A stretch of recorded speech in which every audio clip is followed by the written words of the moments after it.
Japanese Prime Minister Shinzo Abe is no stranger to the so-called Winter White House.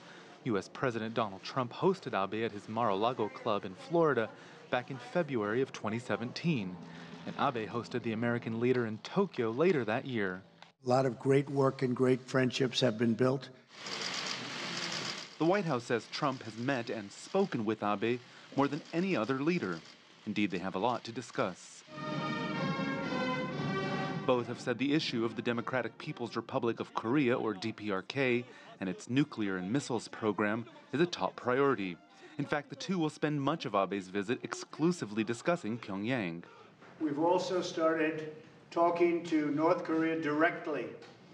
We have had direct talks at very high levels, extremely high levels, with North Korea. And I really believe there's a lot of goodwill, a lot of good things are happening. This week's meeting is their first since Trump accepted an invitation by the North's Kim Jong-un to meet face-to-face. Japan has offered to join that conversation. Analysts say that's unlikely. Regionally, Japan has arguably taken the hardest line against the DPRK. Whereas the new government in Seoul favors intra-Korean talks and exchanges, Abe doesn't trust Kim. His government has repeatedly warned the world to not be fooled by what it's called Pyongyang's charm offensive. But recent diplomatic overtures, including Kim's visit to Beijing and his upcoming talks with South Korea's Moon Jae-in, risk leaving Tokyo out of the equation. Abe is said to worry that Washington will focus its talks with Pyongyang on intercontinental ballistic missiles that threaten the U.S.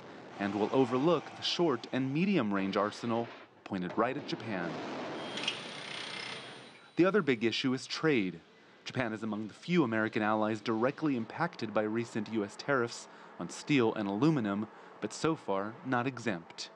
Tokyo's economic surplus over Washington may absorb some of that, but only for so long. Trump may use the tariffs as leverage to push Abe into bilateral free trade talks. The Japanese leader favors a multinational approach, namely the TPP, or Trans-Pacific Partnership. Shinzo Abe was the first foreign leader to visit Trump after he won the U.S. election in 2016, and he's invested a lot in that relationship ever since. But Abe's support back home is in steep decline, and this may be one of the most important meetings of his tenure and his chance to prove that that investment has paid off. Rowie Ruttenberg, CGTN in West Palm Beach, Florida.